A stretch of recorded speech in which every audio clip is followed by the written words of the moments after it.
नमस्कार, स्वागत है आप सभी का इंडिया न्यूज में। मैं हूं आपके साथ श्रावणी पटनायक। बुलेटिन की शुरुआत करेंगे इस वक्त की बड़ी खबर के साथ। दिल्ली में सीएम योगी की बड़ी बैठक हुई। गृह मंत्री अमित शाह के आवास पर यह बैठक हुई। जेपी नड्डा, स्वतंत्र देव सिंह भी इस बैठक में मौजूद रहे। करीब 3 घंटे तक ये बैठक चली है, मंथन चला है और योगी कैबिनेट विस्तार समेत कई अहम मुद्दों पर चर्चा की गई।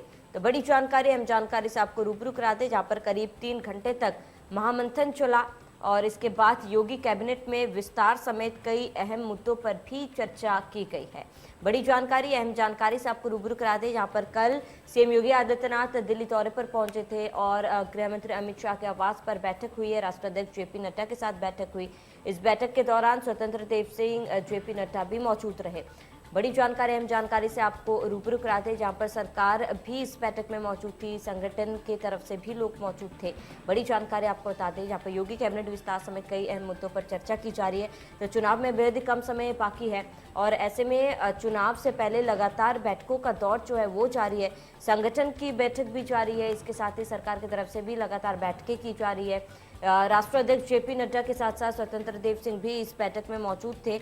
हालांकि इस बैठक के क्या कुछ नतीजे निकलकर सामने आए, क्या कुछ महत्वपूर्ण चर्चा की गई है, ये फिलहाल पूरी तरीके से साफ नहीं हो पाया, लेकिन कयास लगाया जा रहा है कि योगी कैबिनेट समेत कई अन्य मुद्दों पर चर्चा की गई है। बड़ी जानकारी, अहम जानकारी आपको बता दें, जहां पर विधानसभा चुनाव में बेहद ही कम समय बाकी है और ऐसे में दिल्ली में सीएम योगी आदित्यनाथ पहुंचे थे, बैठक की। गृह मंत्री अमित शाह के साथ भी ये बैठक हुई है।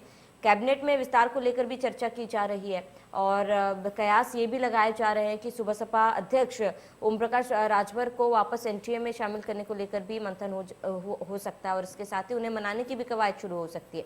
बड़ी जानकारी आपको बता रहे हैं, हम जानकारी से आपको रूबरू कराते, जहाँ पर गृह मंत्री अमित शाह के आवास पर कल बैठक हुई है।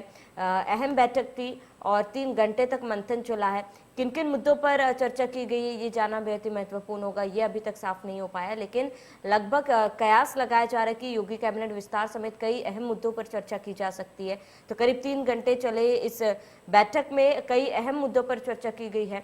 जेपी नड्डा, स्वतंत्र देव सिंह भी इस दौरान मौजूद रहे। संगठन की तरफ से भी कई लोग मौजूद होने की बात कही जा रही है। बीएल संतोष भी इस बैठक में शामिल हुए थे। बड़ी जानकारी आपको बता दें, अहम जानकारी से आपको रूबरू कराते हैं, जहां पर दिल्ली में बैठक हुई है योगी कैबिनेट विस्तार को लेकर। इस बैठक में चर्चा हुई। सीएम योगी आदित्यनाथ कल दिल्ली दौरे पर पहुंचे और लगभग 3 घंटे तक ये बैठक चली है और काफ़ी अहम और महत्वपूर्ण माना जा रहा है ये बैठक, क्योंकि चुनाव में बेहद ही कम समय बाकी है और ऐसे में बीजेपी जो है पूरे दमखम के साथ मैदान में उतरना चाहती है और इसके साथ ही बीजेपी नेताओं ने इससे पहले 300 प्लस सीट पर जीत हासिल करने का भी दावा किया और इसको लेकर बीजेपी जो है तमाम तैयारियां कर रही है, तमाम कोशिशें बीजेपी द्वारा की जा रही है और ऐसे में ये जो बैठक है दिल्ली में, ये जो बैठक हुई है काफी अहम माना जा रहा है। जल्द ही कहा यह भी जा रहा है कि योगी कैबिनेट में विस्तार हो सकता है, मंत्रिमंडल में कुछ बदलाव किए जा सकते हैं। साथ ही इस बदलाव के साथ कहा यह भी जा रहा है कि जो जातीय समीकरण है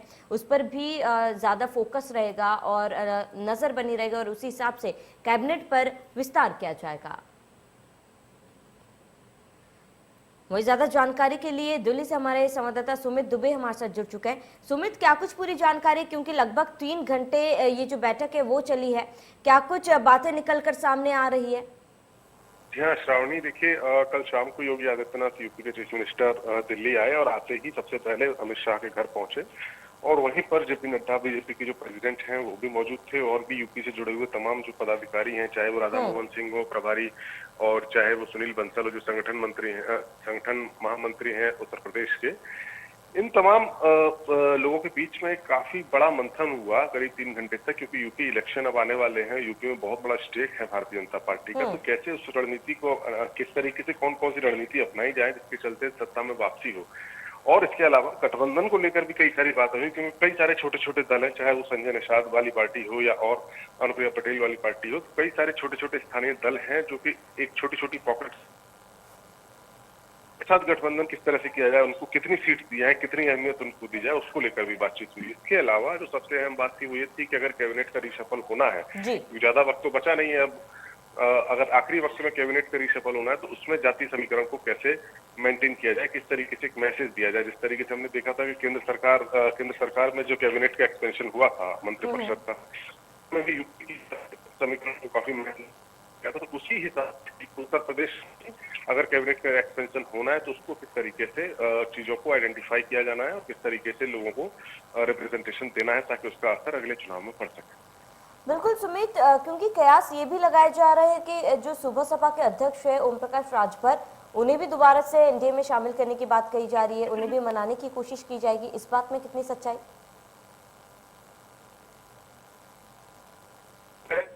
छोटे पॉकेट 3 जिले में काफी प्रॉब्लम है। सुहेल देव पार्टी के अध्यक्ष हैं और अपनी जो वोट बैंक है वहाँ उनका अच्छा खासा प्रभाव है। पहले वो यूपी की सरकार में शामिल थे सुहेल देव राजभर, बाद में बीजेपी से उनका गठबंधन टूट गया। लेकिन अब चूंकि चुनाव सामने है तो फिर निश्चित तौर पर उनको और उनके जैसे और जितने भी नेता हैं उनको पार्टी के भीतर लेने, उनके गठबंधन करने की बातचीत हुई। बिल्कुल सुमित, तमाम जानकारी के लिए हमारे साथ जुड़ने के लिए आपका बहुत बहुत शुक्रिया।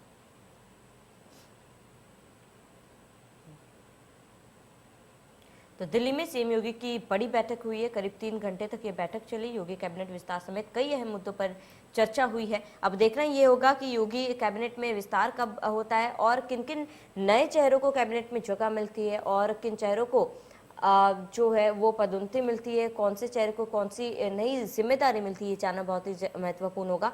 क्योंकि चुनाव में बेहद ही कम समय बाकी है और ऐसे में बीजेपी जो है खासतौर पर यूपी में जातीय समीकरण हमेशा से बैठाती आई है। 2017 में भी कहीं ना कहीं जातीय समीकरण बैठाकर ही जीत हासिल की थी और इस बार भी बीजेपी का जो है वो दावा है कि यूपी में 300 प्लस सीट लाकर जीत हासिल करेगी और ऐसे में बैठकों का दौर जो है वो लगातार जारी है।